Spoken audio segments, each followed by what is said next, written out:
थानोसै दिनैहाय जोङो जे जोंनि खुसि आनन्द थांनाय 30 थारिखआव जानानै थांनाय जोंनिनो उफ्रा बिसायख'थि बिनि थाखाय जे जोंनि जिरन सारखौ देरहासार जानानै थांबाय जोङो खुबै रंजादों दाखाल थांनाय 2 थारिखनि समावनो जोंहा रंजानांगौ दङमोन नाथाय जोङो गामियारि हिसाबै गामियारि जानायलाय बयबो बेस्थ' जाबाय आरो सोरबाबा फुजा जानायफ्राव बेस्थ' जाबाय बे समावहाय जोङो जानो हायाखैब्लाबो दिनैनि समावहाय जोङो नैबे आनन्द बा रंजानाय हाबाफारिखौ जोङो दिनैहाय जाफुंसार खालामनो हाबाय सारनि देरहानायाव जोंबो रंजानाय दङ आङो बिजेपि दोलोनि भारतीय जनता पार्टीनि आङो रायमना बिसिडिसिनि भाइस चेयारमेन बेनिखायनो खुबै रंजादों जोङो खौसेयैहाय जोंनि बे दिनैनि सारमोन दंफैयो जोंनि भारतीय जनता पार्टीनि सराइबिल मण्डलनि सार प्रेसिडेन्ट निर्मल पाल दङ आरो जोंनिनो TSLC सार जोंनि चेयारमेन सार दङ आरो लोगोसेहाय जोंनि दाउलिगुरि गामिनि सार जोंनिनो चेयारमेन सार दङ बिथांमोनजों लोगोसे जोङो दिनै नैबे बिजय उत्सबखौ जोङो फालिनो मोनबाय रायमना बिसिडिसियाव बिनिखायनो खुबै रंजानाय जोङो जयै बिजेपि इउपिपि दोलोनि जयै देरहासार जानायाव सार जिरननि देरहासार जानायाव जोङो बयबो रंजादों जाहाथे बेबायदिनो जोङो अरायसम खौसेथियै जोङो हाबाफोरखौ आसामनि चिफ मिनिस्टार सार हेमन्त बिश्व शर्मा सारखौबो जोङो साबायखर होदों दिनैनि समखौ बिथांनि जुनै जोङो मोननो हानायखाय आरो लोगोसे जोङो बिटिआरनि सार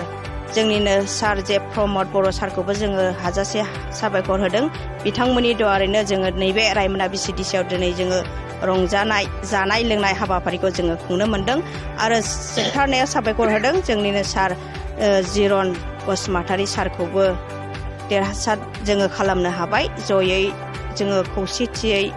जोङो खस्थ' लालायनायनि गेजेरजों साराबो खस्थ' लानायनि गेजेरजों देरहासार जानो हाबाय खुबै रंजादों जों बयबो दिनैहाय नैबे रायमना बिसिडिसिया आनन्दथो आरो रंजानायजों जोङो जादों लोंदों आङो बेखौनो बुंनानै दोनथ'बाय बड'लेण्ड बुब्लिनि रादाब बुथुमगिरि बिथांमोननिसिम साबायखर आरो ससियेल मिडिया नायगिरि बिथांमोननिसिमबो रोजा रोजा साबायखर दिनैहाय जोङो रायमना बिसिडिसिनि सिङाव थानाय जोंनि जे बिसिडिसि भाइस चेयारमेन हेमा इसवारि बिथांनि न' लांगोनायाव दिनै जोङो मोनसे फुरथि खालामनाय एबा जानाय लोंनायनि आयजन खालामदों बे जानाय लोंनाय आयजनाव दिनै गोबां मानसिफोरा फैनानै जाफैदों लोंफैदों आरो बे जाफैनाय लोंफैनाय फुरथि खालामनाय बिथांमोना गासिबो जोंनि बिजेपि दोलोनि मानसिफोर खारना जाहैबाय दिनै दा नै एसे आगोलावहाय जोंना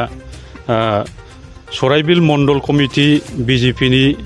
जे प्रेसिडेन्ट निर्मल कुमार पाल बिथाङा जे बुंलांदों थांनाय 30 थारिखआव जे जानानै थांनाय उफ्रा बिसायख'थि बे उफ्रा बिसायख'थियाव जोंनि बिजेपि इउपिपिएल एजिपिजों मोजां मोननानै सायख'जानाय जे जिरन बसुमतारी बिथांखौ बे उफ्रा बिसायख'थियाव गोबां भट मोननानै देरहासार खालामहरहोनायलाय गोबां दुखु खस्थ' सैनानै जोंनि मावथिफोर जे बिजेपि दोलोनि मावथिफोर बिथांमोना गोबां खस्थ' खालामनानै मावनानै मोजां फिथाइ मोननायलाय बा जिरन बसुमतारीखौ गोबां भटआव देरहाहोनो हानायलाय दा बे लेखायैनो दिनैनि जे जोंनि रंजानाय बा जानाय लोंनाय फुरथि खालामनाय बेखौ जोङो बिजेपि दोलोनिफ्राय जानाय लोंनाय रंजानाय फुरथिखौ खालामदों बेजों लोगोसे जोङो दिनैहाय बे बेलारुम समावहाय जोंनि आसामनि जे मानगोनां चिफ मिनिस्टार बिथांखौबो रोजा रोजा साबायखर होदों जोंखौहाय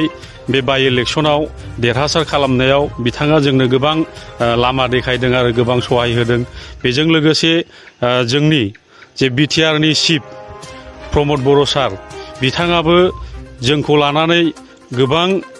जोंनो एडभाइस होनानै जोंखौ खामानि मावनो जोंनो लामा देखायदों आरो बेबादि लामा देखायनायजोंनो जोङो दिनै थांनाय उफ्रा बिसायख'थियावहाय जिरन बसुमतारी बिथांखौ गोबां भटआव देरहाहोनो हानायलाय जोंनि जेसेबां कर्मिफोर दङ बिथांमोनजों लोगोसे जिरन बसुमतारी बिथांखौबो साबायखर बावदों। बिथाङाबो गावनि जे बिसायख'थियाव गोबां भट मोननानै देरहानायाव बिथाङाबो खस्थ' सहायनांदों। बिथांखौबो साबायखर बावनायजों लोगोसे जोंनि दिनैनि जे उत्सब पालन खालामनाय जानाय लोंनाय बे खार'नावनो जादों होननानै आङो बेखिनिखौ बुंनानै फोजोबनाय जाबाय। गोजोन्थों।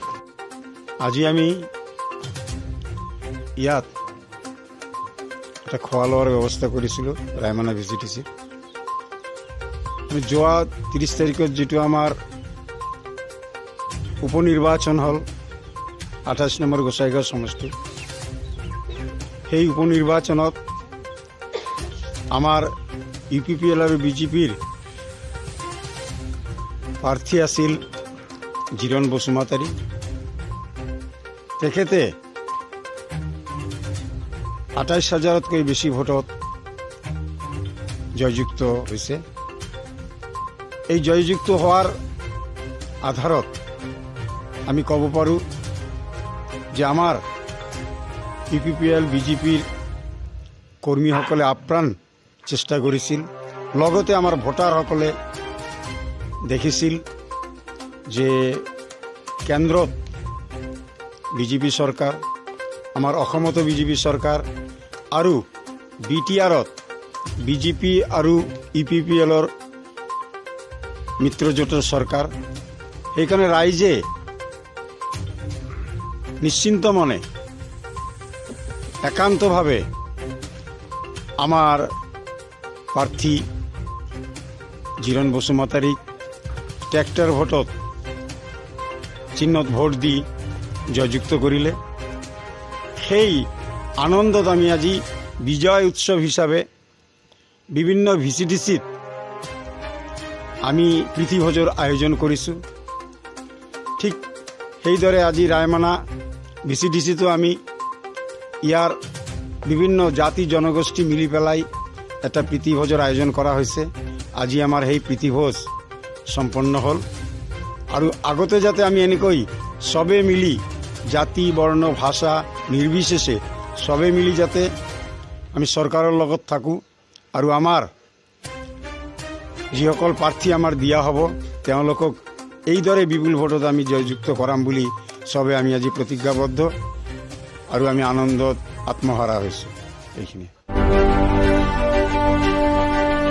हारिराव बासियालासे राजखान्थि रांखान्थि अरायबो उदां आरो सैथो खौरां नोंथांजों लोगोसे बड'लेण्ड बुब्लिखौ फल' खालाम। बाक्सा जिल्लानि सिङाव थानाय बासबारि रेन्ज बेकि जंगल उड्स रिजर्ट मानास नेशनेल पार्क बे समायना रिजर्टआव नोंथांमोना बर'नि ट्रेडिशनेल फुड्स गोथाव अमा बेदर सावनाय, एवनाय लकेल दाउ बेदर, बोरमा बेदर बायदि बायदिफोरखौ मोनजानायजों लोगोसे बाहेरायाव थानो थाखाय टेन्टनि सुबिदा दङ। Bonfire, jeep safari, rafting, elephant ride, tea garden walk, आलादा आलादा एसि गोनां खथानिबो सुबिदा दङ। बे सुबिदाखौ लानो थाखाय नैबे नाम्बाराव फन खालाम 9101749562 एबा 9707614012 आरो 9864832734। मोनसे गोजोनथाव